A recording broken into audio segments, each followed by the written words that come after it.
Selamat datang di Koram Deo X The Prayer's Journey. Senang sekali kita sudah berada di prapot terakhir di dalam ruang kudus, yaitu Mesbah Dupa. Dan kali ini topik bahasan kita saya beri judul The Worship.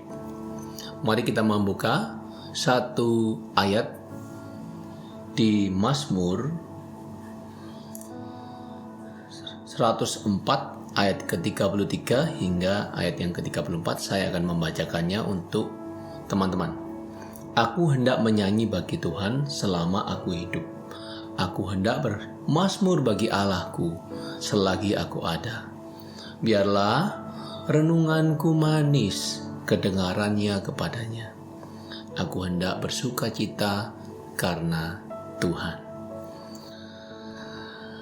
Jadi setelah melewati dua perabot di mana emosi kita dan pikiran kita telah diterangi dan ditransform oleh Roh Kudus dan firman-Nya, kita bersiap-siap diri menemui Mesbah Dupa. Di Mesbah Dupa ini Roh Kudus akan mengajak kita mengeksplor semua kehendak diri kita selama ini. Memang pikiran dan emosi ini selalu terhubung, dan pikiran dan emosi ini bisa merujuk pada kehendak kita, dan kehendak kita akan melahirkan perbuatan dan perilaku. Pikiran dan perasaan yang buruk men-trigger kehendak yang buruk. Kehendak yang buruk melahirkan perbuatan yang buruk.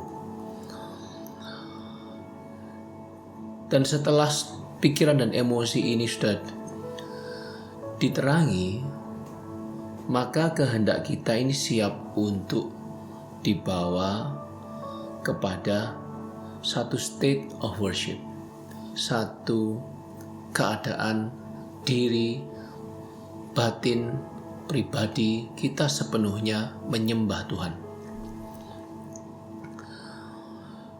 Tentu Mesbah Dupa ini akan mengeluarkan bau-bauan yang harum, dan keharuman ini menjadi kesukaan bagi yang menghirupnya, yang membuat Tuhan senang.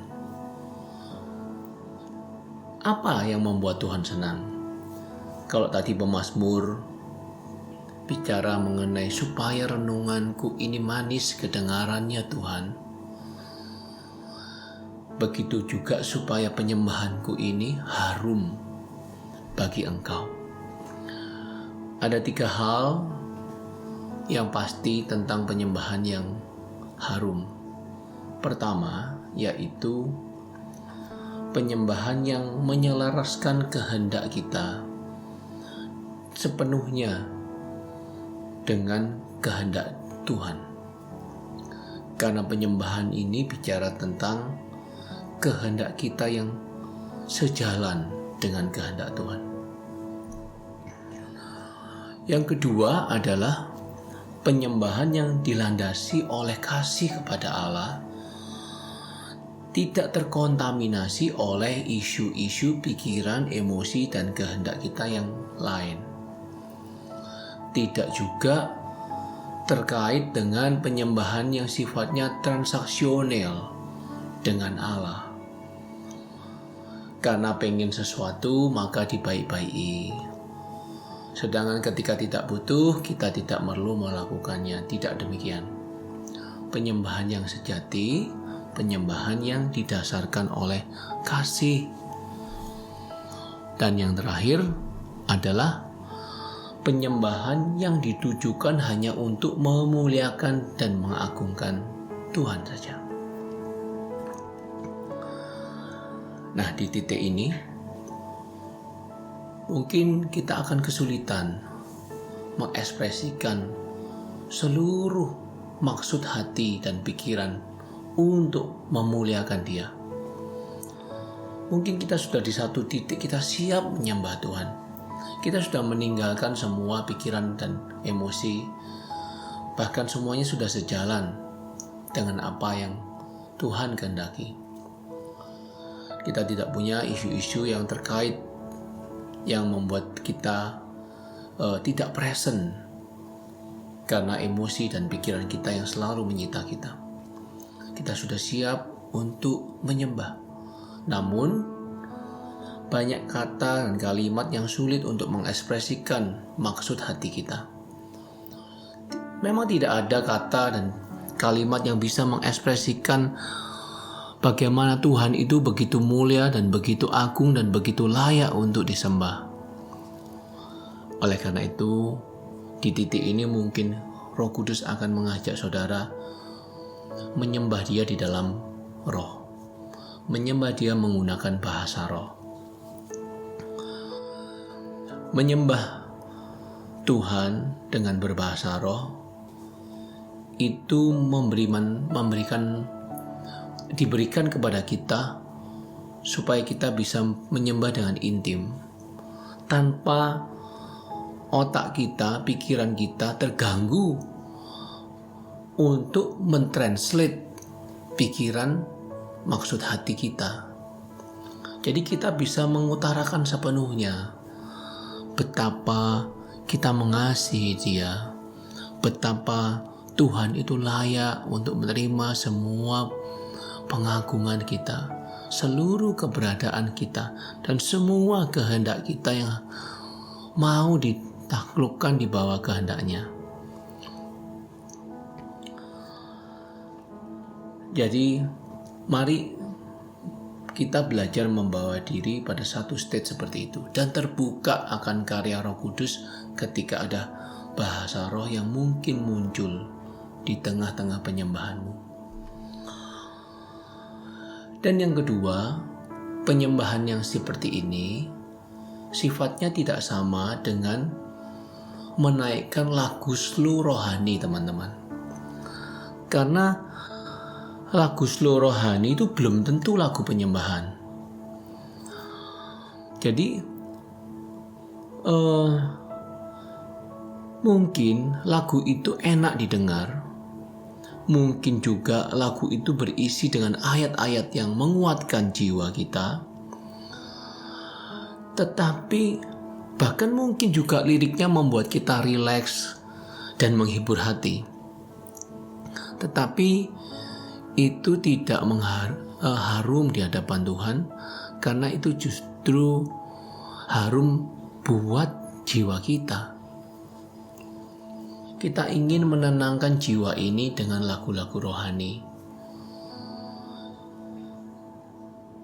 Di state of worship yang saya maksud di sini adalah satu kerinduan untuk benar-benar menyembah saja, tanpa embel-embel.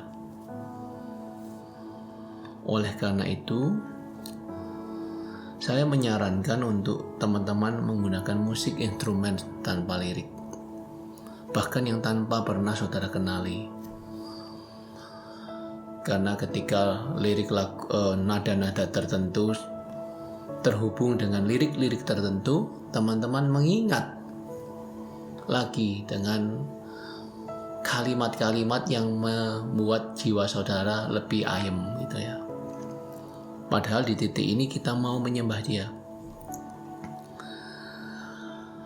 Jadi mari, dan setelah kita siap dan saudara mungkin mulai menyembah dalam roh, saudara terhubung, saudara mau naikkan pengagungan saudara dan mulai menyembah Dia.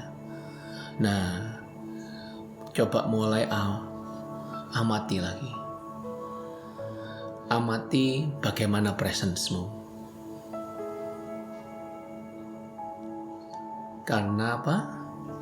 Karena teman-teman selangkah lagi akan memasuki ruang Maha Kudus. Di dalam framework Prayers as a Journey, kita ini menyiapkan diri untuk berjumpa dengan Tuhan secara pribadi, mengalami divine encounter. Dan presence kita sangat menentukan, teman-teman.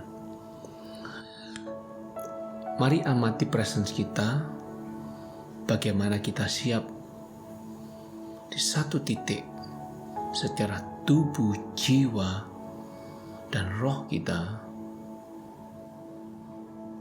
hadir sepenuhnya di hadapan Tuhan. Dan mari alami Tuhan secara pribadi.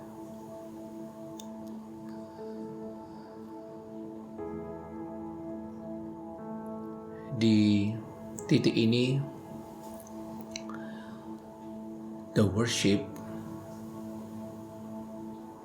comes from love.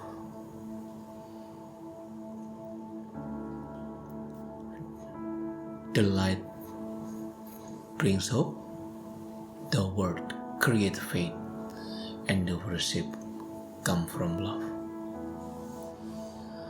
Semua rute di ruang kudus ini saya menamainya adalah awareness by the Spirit. Saya sudah tidak sabar untuk menceritakan lebih lanjut perjalanan kita selanjutnya di ruang Maha Kudus. Sampai ketemu di sesi selanjutnya. Teman-teman, silakan like, comment, and subscribe. Saya berusaha membalas semua komen-komen Anda dan berdoa buat teman-teman sekalian. Sampai ketemu. Salam.